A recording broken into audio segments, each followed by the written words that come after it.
Stephanie, shall we begin? Sure, that would be great. Okay. Good afternoon. My name is Dr. Kevin Chua, Associate Professor of Art History at Texas Tech University, and I'd like to welcome you all to a talk by Dr. Stephanie O'Rourke, lecturer in the School of Art History at the University of St. Andrews in Scotland, United Kingdom. Dr. O'Rourke will speak for about 40 minutes, and we will have about 20 minutes for questions. Please enter your questions through the Q&A function on your Zoom screens. This talk is sponsored by funds from the Texas Tech University School of Art. Let me introduce our speaker. Dr. Stephanie O'Rourke specializes in 18th and 19th century European visual culture, particularly in relation to scientific knowledge, spectatorship, and media technologies. She obtained a BA from Harvard University in 2008 and a PhD from Columbia University in 2016. Her publications can be found in Representations, Art History, 18th Century Studies, Journal 18, and elsewhere. Her first book, Art, Science, and the Body in Early Romanticism, forthcoming from Cambridge University Press, examines the relationship between art and the production of scientific knowledge at the dawn of the 19th century. Focusing on the work of Fuseli, Lutherberg, and Girodet, the book reveals how each artist engaged with the visual, structural, and conceptual features of popular scientific discourses. In doing so, it identifies some of the ways that artworks were critical actors in a larger epistemological transformation taking place at the twilight of European Enlightenment. She's currently working on a second book funded by a research fellowship from the Leverhulme Trust that examines how late 18th and early 19th century European artists engaged with changing ideas about the history of the natural world and how these ideas shaped in turn their understanding of human history. Focusing on a handful of artists from Britain, France, and Germany, it explores how landscape painting was embedded in two interconnected discourses: scientific debates about Earth's deep history on the one hand, and on the other, the formation of history as a humanistic academic discipline. Please join me in welcoming Dr. Stephanie O'Rourke. Thank you, Kevin, for that that generous introduction and for the invitation to speak. And I've already had such a great experience engaging with some of your students. So it's really wonderful that we can do this. It's a kind of silver lining, it seems, to our pandemic conditions. And thanks to all of you for coming as well. If your semester is anything like mine, it's full of challenges. So it's really wonderful when we can still find time for these sorts of things.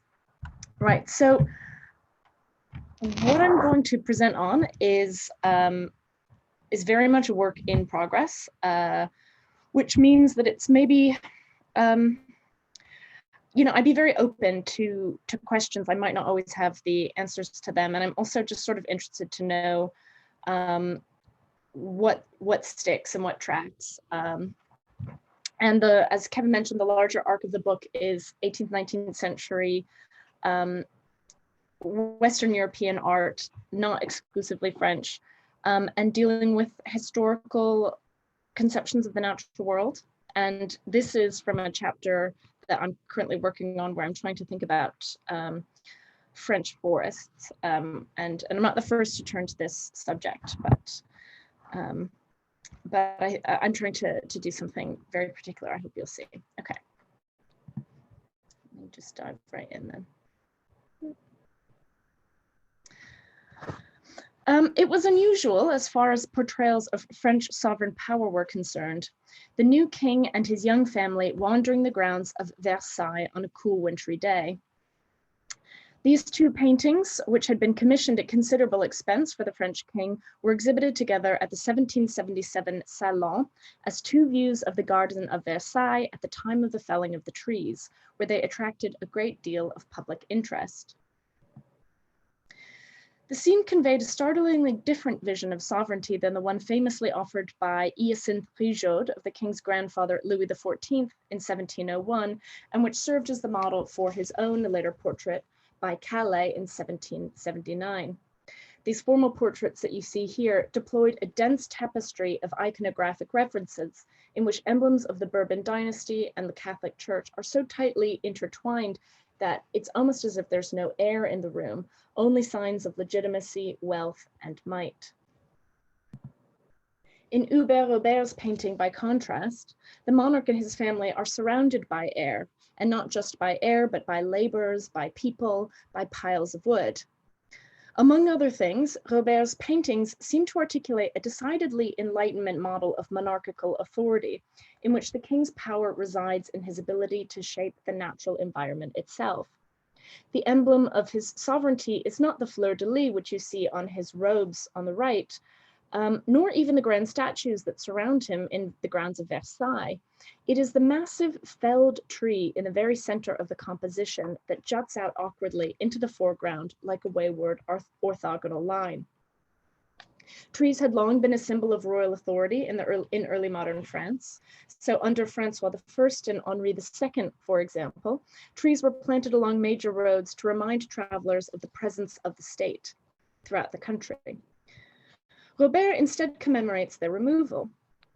By the late 18th century, many of the trees planted by Louis XIV's landscape architect André Le Nôtre had grown so old and irregular that portions of the wood had fallen into decline. And actually, one of the earliest decisions made during the reign of his grandson, Louis XVI, was to clear them as part of a broader effort to renew the grounds at Versailles. And in this light, Robert's two paintings celebrate new beginnings, presenting a young king who will reform and revive France, much as he has done for the trees of Versailles. To focus on the purely emblematic resonances of Robert's felled tree, though, would be to overlook a much more immediate historical context for understanding the painting and the power relations that it diagrams, and to ignore the laboring figures occupying no less than half of the composition. After all, in the 1770s, which was a period racked by widespread timber shortages and violent grain riots, the tree so insistently foregrounded in Robert's composition was increasingly understood as what we would today call a natural resource. It was an entity whose status and use were contested by the very parties divided by its placement within the painting: the power of the state on the right, resplendent in silk garments, and the rural laborers on the left, who rest among the shadowy earthen debris. Both the conflict and its anticipated outcome are alluded to in the children's game of seesaw for which the tree serves as a base. So the smoothed rectangular wooden plank into which that trunk will be converted, and in doing so become timber, signals its futurity as a commodity, once it has shed the irregularities that root its organic formation to a specific time and place. And the fortunes of the children on the right will rise with it, buoyed up by that commodity, while those on the left will be brought low. In the 1770s, it was still possible to see forest management as an allegory for social reform, rather than a core element of a larger socio-ecological regime. Several decades later, as landscape painting was gaining unprecedented levels of popularity and success, the existence of such a regime had become not only an explicit fact, it was law. So in this talk, I will sketch out some preliminary thoughts on the larger arc of this history, the history of France's forests, as well as the pictorial medium devoted to their representation, namely landscape. And I'm interested here in how landscape paintings engaged with the durational nature of the forest's processes, its entwinement with specific social formations, and extractive models of both looking and of resource management. Now, throughout the 17th and 18th centuries, European powers were, of course, ravenous for timber. Wood was not only the most ubiquitous element of building construction and the primary source of heat, it was also vital to building the large ships that would enable economic and especially imperial expansion. Whereas the Dutch and English relied upon imported timber, France was the only major European nation with sufficient woodlands to supply themselves. This was seen as a rare strategic advantage. Eager to capitalize on it, Jean-Baptiste Colbert, who was Louis XIV's Minister of Finance, oversaw the creation of an ordinance of 1669 that mandated a top-down, state-regulated interventionist system of forest management. According to its terms, the Navy was granted the exclusive right to reserve any trees they deemed seaworthy. Landed aristocrats and other property owners required the Crown's permission to fell trees on their property. And restrictions were also placed on the long-standing customary use rights traditionally granted to rural communities, which relied upon forest access for a wide range of purposes.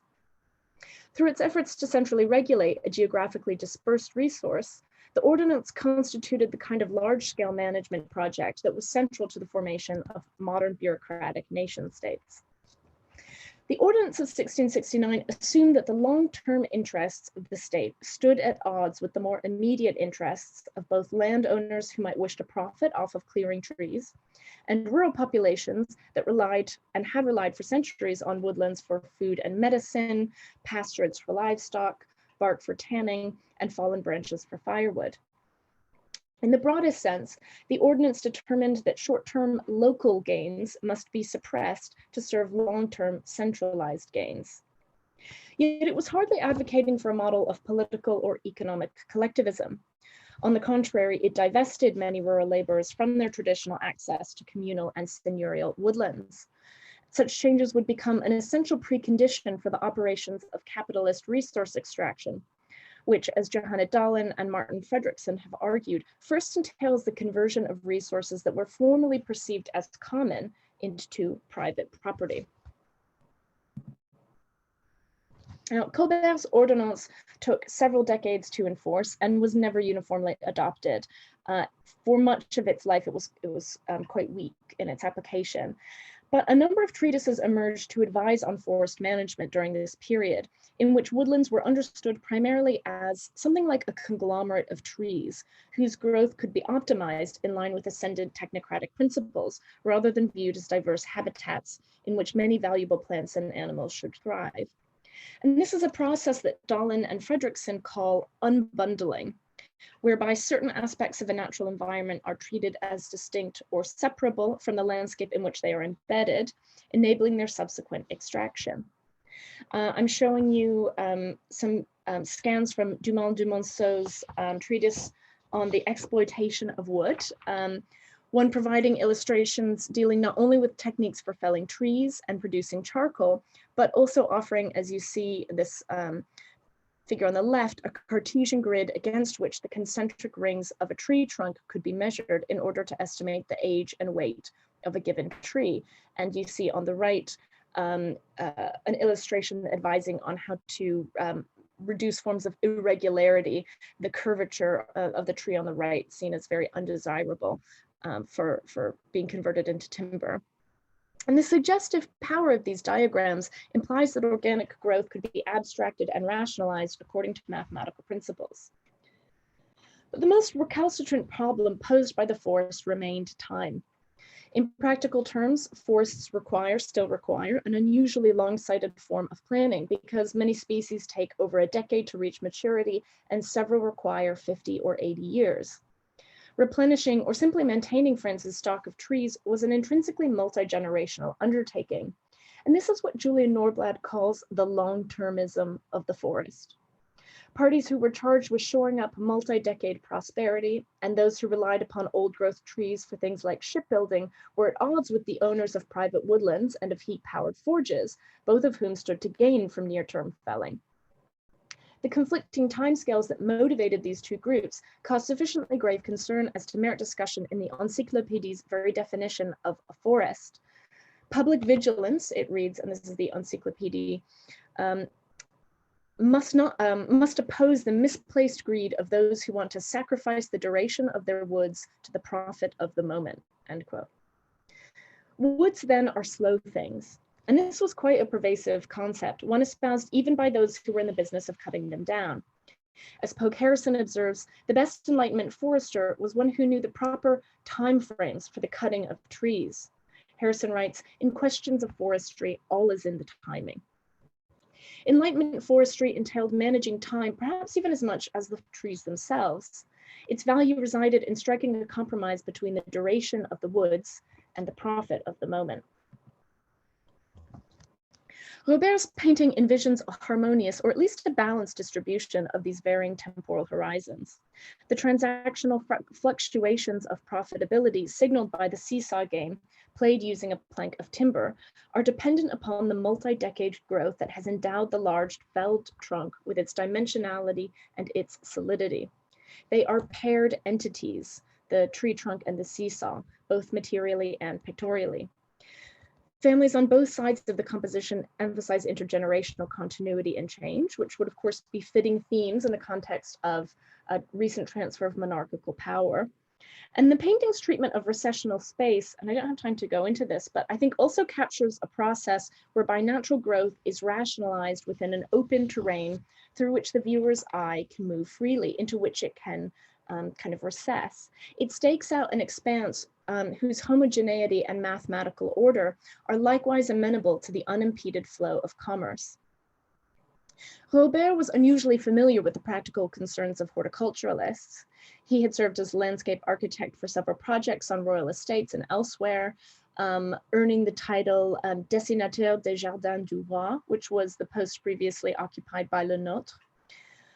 Robert favored variety in his designs and often worked with imported North American trees, including cypresses, oaks, cedars, and sequoias. But it would be a mistake, of course, to characterize his relationship to nature as primarily transactional. For Robert and for his wealthy patrons, landscape settings were spaces of leisure, sources of aesthetic pleasure, and also prompts for philosophical reflection.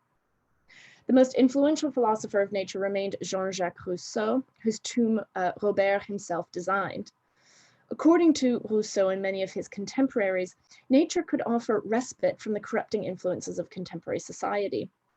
Opining on the restorative power of trees, Rousseau once proclaimed, quote, "When you see that I am going to die, bring me to the shade of an oak tree, and I promise I will be revived," end quote.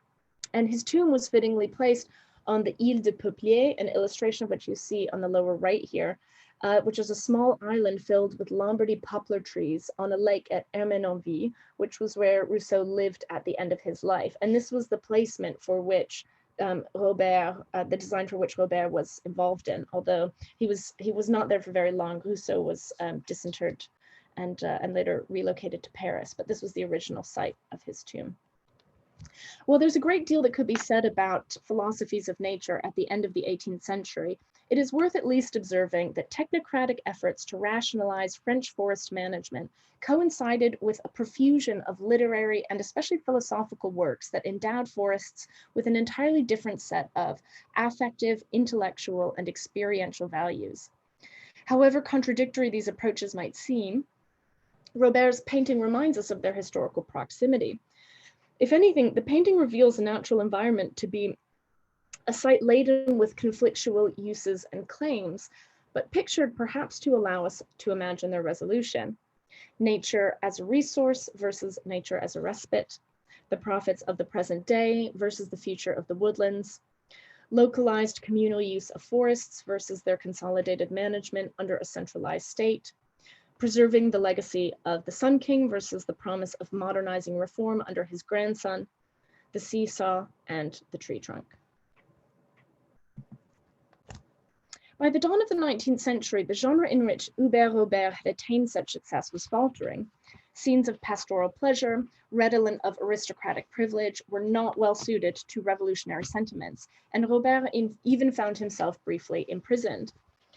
One major element of Robert's artistic background, though, was becoming an increasingly common component of landscape in France. This is the practice of sketching outdoors, or en plein air. Widely practiced among foreign artists who spent time in Italy in the 18th century, plein air study was gradually integrated into landscape sketching within France around the turn of the 19th century. And you see here a treatise on landscape painting, one of the first that advises specifically that students undertake this practice, but only as a kind of preparatory learning exercise for proper studio-based landscape painting. Although landscape painting remained a marginal genre within the academic system, Pierre-Henri de Valenciennes was among the foremost of its practitioners to argue for its importance on a relatively novel ground. The paysage historique, or historical landscape painting, Valenciennes claimed, was capable of portraying elevated concepts and grand narratives that were traditionally found in history painting. Reviving the great tradition of Poussin, through the inclusion of references to classical history and mythology, he wagered landscape paintings could convey civic virtues with genuine moral force. Despite the growing practice of plein air study in France then, academic landscape painting remained oriented around histoire, whose dual meaning in French, of course, encompasses both history as past human events and story, as in storytelling or narrative. Earlier 19th century landscape artists recognized, in other words, that the value of their portrayal of the natural world remained rooted in its ability to communicate some form of historical ideas. The elevated status of landscape painting was ostensibly assured by the creation in 1816 of a new Rome Prize specifically for landscape painting.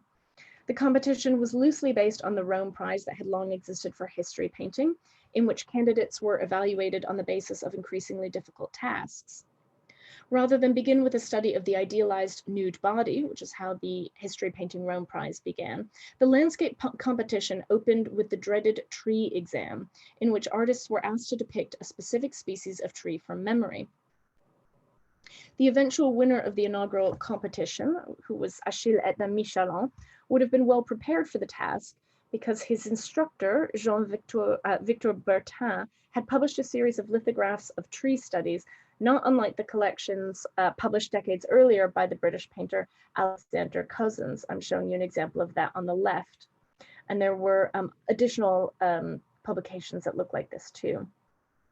Bertin had instructed Michalon to produce what are sometimes referred to as tree portraits, such as his beech tree, which I'm showing you on the right. Although the tree occupies the full vertical expanse of the composition, Michalon's beech has few particularizing features beyond the general patterning of its bark and the shape of its trunk and branches. Roughly symmetrical, slender trees just behind the beech act as decorative framing devices. The tree's pictorial priority is further secured by the yellow-hued light on the left and right margins of the trunk, which form a luminous perimeter around the beech and set it apart from its surroundings. Michalon's study was just that, a painterly sketch whose utility resided in its ability to record the characteristics of a tree for later inclusion in studio-based historical landscape paintings. Its composition reflected this instrumental approach insofar as it presents the tree in a manner that will facilitate its pictorial mobility. The viewer can easily pick it out. Formally distinguished from its surroundings, perhaps unbundled, it is isolatable and dislocatable, readied for circulation within an economy of pictures. So while it may appear to be a harbinger of a new form of naturalism, Michalon's beech tree is marked by an allegiance not only to the academic paysage historique, but also to a way of thinking about the natural world as an assemblage of resources from which trees can be excerpted and set into circulation. Once inserted into a large-scale historical landscape that could be exhibited at the salon and sold to a wealthy patron, the beech could yield real monetary profit. The process resembled, albeit indirectly, the routine conversion of trees into timber. The beech was leveraged in the service, moreover, of academic landscape's historical imperative. Inasmuch as Michalon's study was inseparable from a larger extractive model of conceptualizing the natural world, its formal isolation of the beech tree produced pictorial effects analogous to those prized within ascendant forest management. So apologies for the blurriness of this. This is, I've not yet been able to go to an archive to take my own proper photo of this. Timber remained France's principal source of energy. In Kiko Madison's word, the, quote, essential building block of everyday life, end quote, as well as the country's principal source of energy in the first half of the 19th century. French revolutionary legislation had only exacerbated the scale of French deforestation, and by the 1820s, just a fraction of France's historical forests remained. During this period, woodlands became a source of exceptional public concern and attention. Caroline Ford argues about this, that what she terms environmental anxiety about its degradation, and also what she terms environmental nostalgia, that is, viewing specific landscapes as a form of national heritage, quote, came to pervade the way in which the French confronted the natural world in post-revolutionary France, end quote. François-Antoine Rauch was among the early 19th century figures who consequently advocated for the widespread societal and environmental benefits of restoring France's woodlands. And Rauch is pictured doing just that in the frontispiece that you see in front of you to one of his treatises, in which he can be seen discussing the many benefits of trees with a fictional Napoleon.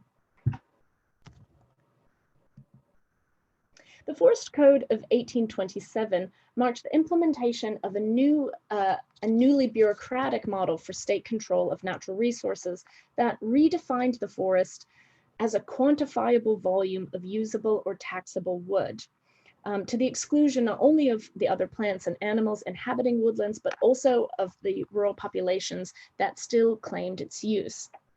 The Forest Code adopted forestry principles which were broadly continuous with several aspects of Colbert's earlier model, but sought to rationalize every aspect of forest management. And this entailed the use of mathematical charts to prescribe the schedule for tree felling, but also using projections to quantify growth rates and valuations decades into the future. The makeup of the woodlands was drastically simplified where possible in terms of dimensionality, biological variety, and age. So rather than a forest, a fuel farm. Trees of the same type planted at regular intervals, plotted along gridded coordinates. Individual units and the larger entities they composed would thus be legible and countable. Irregularity, variety, and biodiversity were regarded as foils to efficiency and profit optimization. Perhaps the greatest threat from the vantage point of the Forest Code was the rural poor, whose access to the forest was now systematically criminalized. Pre-capitalist customary use rights of communal woodlands had sustained, as I mentioned, rural communities for centuries. But customary use, in turn, had also helped to regulate sustainable forest growth. Grazing, for example, had helped to limit new growth from threatening mature trees and other species. Properly understood, the Forest Code was a major vehicle for state-managed social reform in 19th century France, insofar as it presided over the irreversible divestment of the rural poor's collective rights to forest use on a massive scale. To the extent that it criminalized the traditional practices essential to their survival, Kiko Mattison argues that the contempt for the rural poor was both a cause and effect of the Forest Code. When coupled with demographic pressures, resource scarcity, and the harsh suppression of customary use rights, we saw a series of violent uprisings from the late 1820s, really into the 1870s, but peaking around the 1830s. Several of the guerrilla uprisings enjoyed the support of local authorities and had initial success, some over the course of several years, although the state gradually asserted its control through the violent suppression of local uprisings, the extensions of bureaucratic state power, and the widespread privatization of a whole range of communal natural resources. Oh, sorry, this is a regional reenactment that happens still today of these uprisings, which is now a source of kind of local lore and also local regional pride in France. To paint France's woodlands in the late 1820s was to picture a space marked by new forms of bureaucratic state management on the one hand, and violent labor uprisings on the other. It also entailed working within a pictorial genre whose academic value had been predicated, albeit with limited success, on the assertion that landscapes portray grand historical narratives and offer moral instruction. One of the characteristics prized by both the Forest Code and the Paysage historique was legibility, that is, the presentation of discrete figures whose significance could be readily grasped by an appraising viewer. In other words, well-organized, perhaps even rationalized spaces containing quantifiable and valuable entities. So in the time that remains, I'd like to sketch out a few important responses to this that I believe we can locate in the work of the French landscape painters often referred to as the Barbizon school, and indicate how we might see long-termism and extractive capitalism pushing and pulling against one another in their work. And in doing this, I build, of course, on the scholarship of Greg Thomas, who argued that we see such paintings, especially those by Theodore Rousseau, as ecological, even though that concept would not be clearly articulated until several decades later. But what I'm trying to do here is draw out a more nuanced account that attends to things like extraction, segmentation, appraisal, and circulation, concepts that were very operative in that moment, as well as the attending timeframes of those concepts, both for the human and for the tree alike. So, for example, at around the same time that the Forest Code was finalized, the artist Paul Huet produced an oil sketch you see here on the left that signaled a decisive break with some of the features associated with the paysage historique. Compiègne, which he portrays, was a traditional royal hunting ground and residence that had been recently restored by Napoleon I, who had ordered the creation of a sweeping 4-kilometer-long grass avenue to be cut into the forest. And I'm showing you a present-day photograph on the right of what that kind of grass boulevard looks like at Compiègne. Yet the kind of penetrating distant view offered by the emperor's Avenue de Beaumont bears little resemblance to the forest scene that Huet portrayed on the left. Although a small flicker of blue can be seen through the dense cluster of trees, the painting offers little in the way of navigable spatial recession. And this is another important contrast, I think, to the kind of rationalized space of the background of Hubert Robert's painting. One of the only tangible markers of pictorial depth can be found in the repetition of angled branches, first between the large, bright trunks on either side of the composition, and then again much smaller and darker just above the patch of blue in the middle. In the absence of intervening spatial registers, the repetition has the effect of notational depth without its optical elaboration. It raises the expectation of spatial recession and delivers instead an opaque thicket of green brushstrokes from which it is impossible to pick out any one fully rendered tree. Huet portrays a forest whose space is not organized to facilitate either the viewer's visual access or her ability to identify, let alone quantify, its constitutive elements. Now, I do not propose that we read Huet's work as an allegory for forest reform, nor do I find evidence in Huet's painting of a particularly ecological understanding of nature, as Thomas might have it, as a set of interrelationships and mutual reciprocities. But what I do see is a way of picturing nature that is not readily assimilable within the regimes of extraction operative in both academic historical landscapes and in energy-driven capitalist industries. The slowness of the viewer's looking, the friction it introduces to that viewer's experience of the forest, is sympathetic to the slowness of the forest itself, whose lifespan exceeds the horizon of any one person's experience. It's long-termism. In saying as much, I propose that the paysage historique, an example of which I'm showing you again on the bottom right, a genre which I should stress was in significant decline in the 1820s, treated the natural world as a resource that could be mobilized to portray human historical narratives.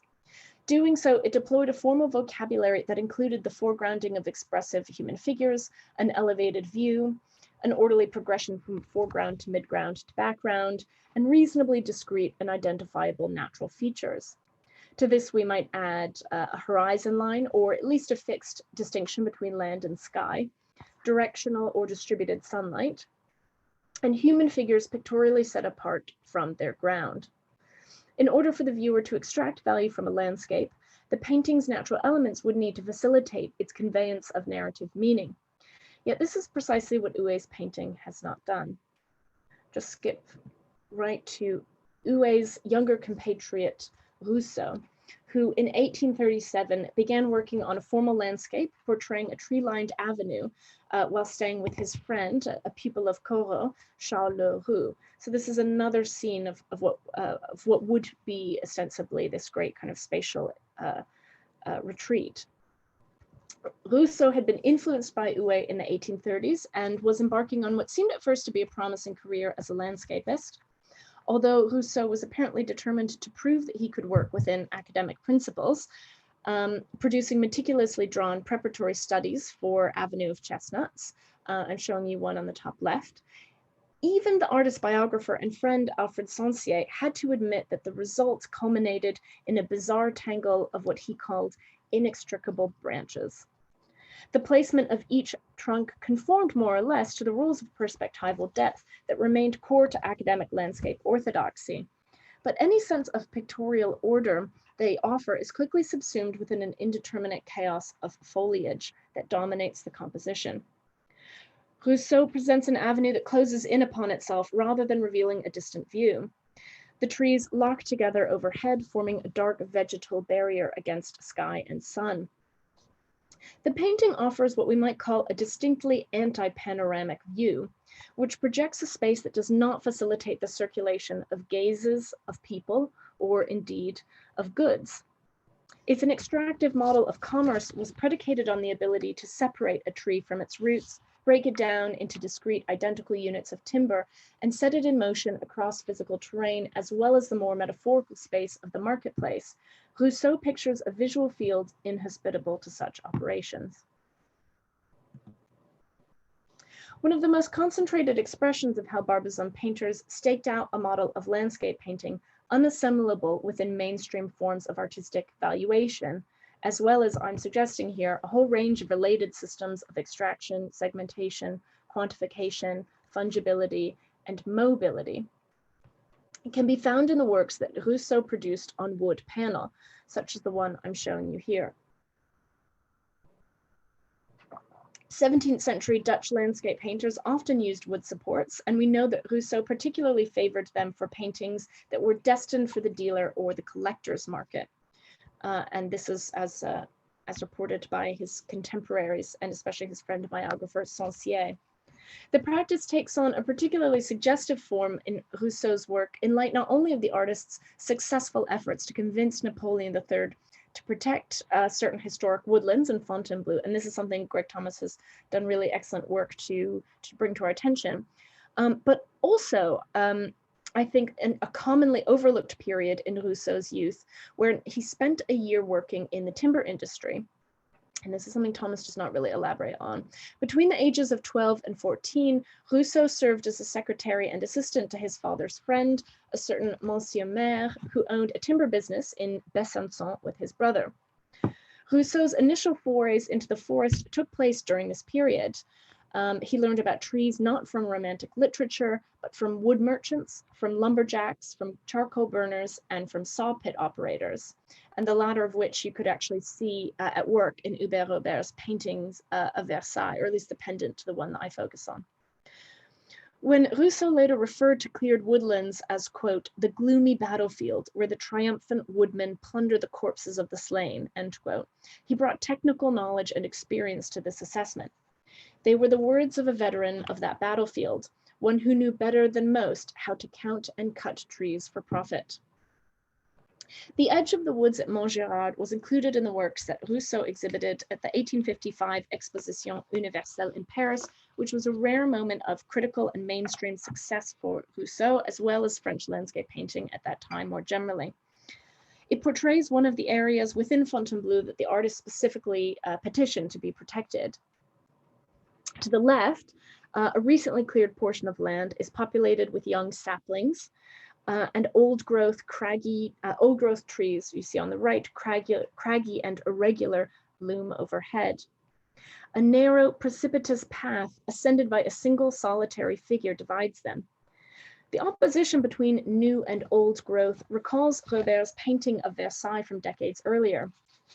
The instrumentalization of the forest, its organization according to the needs of a now modern marketplace that was portended by Robert's paintings, has finally fully come to pass. Like many of Rousseau's landscapes, there is a pointed lack of spatial priority within his renderings of the forest on the right. This is replicated on the level of surface effects through a kind of lateral, non-hierarchical expanse of detail. The result is a scene not only lacking narrative arc or sense of temporal progression, but also a suspended mode of looking itself, a deeply durational perceptual experience that will likewise find no terminus or resolution. And I think I take this path that is kind of snaking left to right into the foreground, and then really abruptly terminating where it meets this old growth, as coinciding with terrain that forms a horizon line that crests up in the middle ground, and whose far side, and from whose far side we can only see a few trees rising up. The path disappears in a sense. It's swallowed instead of offering this journey into the depths of the landscape. What happens when the kinds of trees that are poorly suited for producing commercially available flat timber is represented upon a piece of timber? That Rousseau tended to use wood panel for artworks destined for the marketplace suggests some understanding of its mobility or circulation. After all, this painting also portrays the introduction of new growth whose placement is much more in alignment with those priorities. On the other hand, the irregular layered density of his technique particularizes and replicates the kind of multidimensional biodiversity that modern forest management set itself against. One need not imagine the durational nature of his painterly labor. The date range that you can see on the screen is just one signal that Rousseau's technique was often an extremely drawn out, accretive process. Montgérard, worked on for 2 years, was hardly his most long-term undertaking. As several of Rousseau's friends and critics remarked, the artist struggled to know when to cease working on a painting. As early as the 1830s, he was said to be constantly touching and retouching his works to excess. To an extent, then, we might see in Rousseau's technique a painterly analog to the variety and multiplicity of the pre-rationalized forest, a durational unfolding that is inhospitable to the immediate causalities of human narrative, but also to the speed of the marketplace. His artistic process has slowed down the circulation of the wood plank upon which it has been painted. In formal terms, paintings such as these commemorate the features of the forest that are least amenable to its commercial exploitation in the timber industry. Its rootedness in its context, its immobility, its lack of uniformity. Individual elements within these landscapes cannot be abstracted or decontextualized, they cannot be broken down into isolatable, fungible units, and they cannot be set into circulation. The space they inhabit is organized by neither perspectival nor Cartesian principles. One cannot draw boundaries across it nor enumerate objects within it. On the other hand, these artists were still commodifying the space of the forest by recreating its image, selling that image for money, and setting it into circulation. The landscapist, like the timber speculator, was in the business of enhancing the value of trees. If Barbizon painters largely failed to sell their pictures at a good price in the 1840s, it was not for lack of trying. Yet the forced temporality remained difficult to square within human-oriented narrative temporalities and the logic of market-driven resource extraction. In this sense, perhaps the failure of Rousseau or Huet to convert forest space into valuable commodities might be precisely the point, after all. Thank you.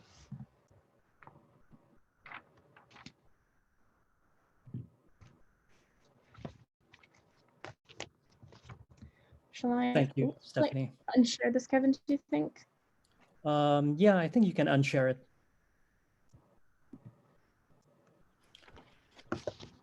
So feel free to enter your questions in the Q&A section. In the meantime, let me come up with a question on the fly. Stephanie loved your paper. Maybe I'll ask you a question on the Hubert Robert painting. Hubert Robert, as we all know very well, this purveyor of ruined imagery, right? Which that painting that you showed has also a kind of like a foot in, right? In this case, like maybe the ruin of a forest. I'm wondering whether like this notion of ruins, that opened up a new sense of temporality in the late 18th century, whereby it both kind of like maybe enabled like abstraction or this kind of rationalized approach to like the forest, but maybe it also brought forth a sense of longing for the forest, including, this kind of like nostalgia, right? And I'm wondering if this kind of like contradictory sense of time, both Huet and Theodore Rousseau engaged with that and, were maybe aware of that. Yeah, thank you. It's a really interesting question. And, I don't touch on Nina Dubin's argument here about the relationship between ruins and financial speculation. But I think she really shrewdly diagnoses in Hubert Robert this kind of future antérieur, this will have been kind of dynamic that that obviously does not reach any kind of satisfactory conclusion with the French Revolution, and if anything is really intensified by all the figures of kind of ruination and fragmentation that emerge from it. And one of the things, I don't really have an answer for you beyond, I think, a really free confession that one of the reasons that I think that I want to return to these figures and not just see them as kind of heroic ecological painters even before that concept was very operative, is because I think I don't see them doing something especially straightforward in terms of, really protesting an extractive vision of the forest. I mean, they themselves are kind of profiteering off of it. And so they have, it's laden for them with these affective valences, forms of I think longing and nostalgia, as you say, much as they themselves are also trying to position themselves shrewdly within a shifting marketplace, and trying to see all of those layers, and it is something that I'm very much kind of keen to do in this project, rather than just recuperate them. But connecting this to the thematic of the ruin is something I hadn't really thought through, and which I think would be really useful for me. Great, thanks. Thank you, Kevin.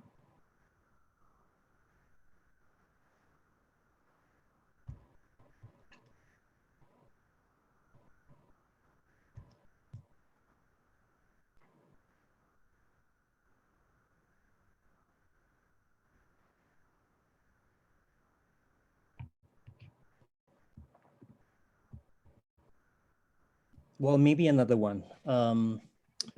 So could you help us see how some of these other processes like segmentation, I think you said fungibility, and there were a couple of others, might play out in these paintings by Huet and Rousseau?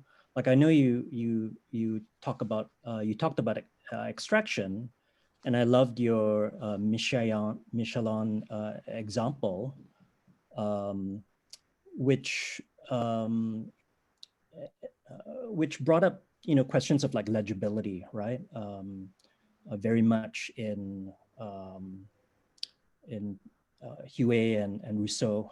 So I'm wondering if you could help us to maybe see these other like extractive kind of like processes in like your the paintings you discuss.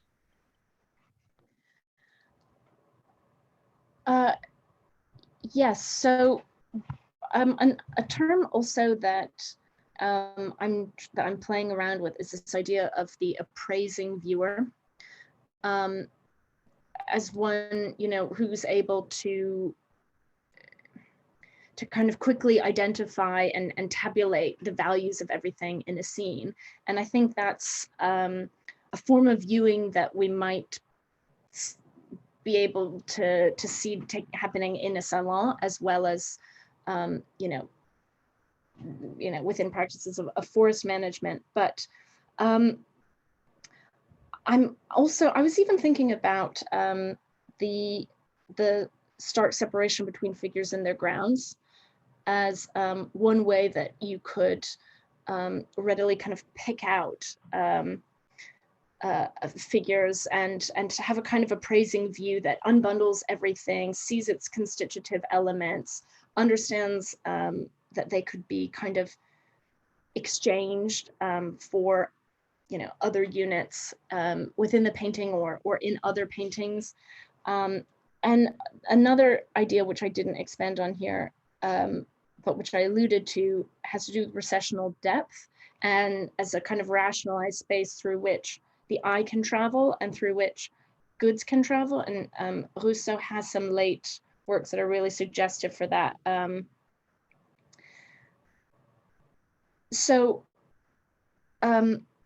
mean, and also some of this comes from just teaching, even teaching like Poussin and Claude Lorrain, but especially Poussin, and you get this sense of natural features really playing a very kind of decorative or narrative supporting function. They're really instrumentalized, and much less so with Claude Lorrain do you get the sense that these actually fit together in some cohesive sense. So it's sort of, they're sort of all stuck in. And we know this more or less accords with early landscapist practice. And as it was suggested in these treatises, that you would basically build a library of sketches of the natural world. And there's that Boucher self-portrait in which he's, I think, in his studio and he's looking at his sketchbook from when he's young. That you would then go to the studio, the place of proper intellectual conception, and you would gather these different elements, and you might trade out one tree for another or put in a different rock formation. And so I think this too is ways of kind of unbundling the landscape and treating these units, putting them into all kinds of circulation and treating them as fungible insofar as they're kind of exchangeable or interchangeable. And I'm not sure how that maps onto labor practices, but I'm also interested in that, the replaceability and iterability of industrial labor and how that changes from the kind of local particularities and skilled labor of non-factory work. But that's just a related other thought. Great.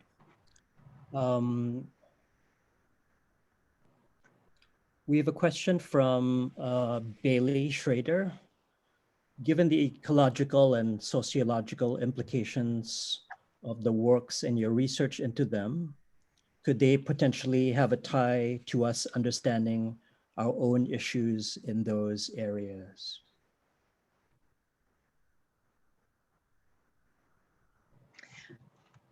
Yeah, thank you, Bailey. I mean, this is something I'm really trying to wrestle with. I think I'm sure that I'm not the only art historian who's been thinking lately about, you know, there is a kind of ecological turn or something like that, or just the emergence of environmental humanities and ways that we can kind of reinvigorate our present day understanding of works, that maybe even in ways that contemporary makers would not have seen so readily, but that it might be no less valid because it puts us in touch with things that the works do now. So yeah, I'm trying to find ways to do that without necessarily being able to say that I think these figures were historical champions of an ecological understanding that they probably didn't really have, but especially ecological in the sense of understanding everything as being kind of in these symbiotic relationships of interdependency and in which biodiversity is sort of self-regulating and self-sustaining. But I think if we can ask these questions about, you know, extractive capitalism is very much the regime that we all still now live in. And so trying to understand also the artworks that kind of paper over those processes that make them seem acceptable, natural, even beautiful. I think that's also a good kind of consciousness raising activity that we can do today. And then finally, I'll say, and I didn't talk about this today, but there's an interesting, there's what I don't talk about here is how French colonial forests were treated. But of course, there's no long-termism that is granted to Algerian forests, for instance. And that's a legacy that is very live today, in which we're seeing the unequal distribution of some of the worst effects of climate change. So I think that history, I also want to find a way to tie in, because that feels very live. Thanks for your question, Bailey. Yeah, thank you, Bailey.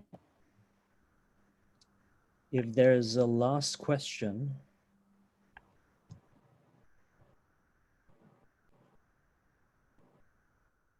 Well, maybe I've just explained everything so thoroughly. You did a wonderful job. One thing I also appreciate is you're part of this, maybe like a small wave of like giving more complexity to Barbizon school paintings, which tends to not be talked about in histories of 19th century French painting, right? And even, you know, Greg Thomas's book was certainly tremendous. But I think your work shows that there are all these kind of like other avenues that haven't been explored. So it's just to say really refreshing, and thank you for your talk. Well, yeah, thank you so much, Kevin. Thank you for the thoughtful questions. And, you know, thanks to everyone who's just finding time in the middle of a global pandemic to watch a Zoom talk on this. Because yeah, it's just, I hope it's a valuable, interesting experience. It certainly has been for me. I think it's always good if we talk about the forest during a pandemic. That sounds right. Okay, on that note, thank you all for being here, for listening, for attending, and we'll see you all in the down the road.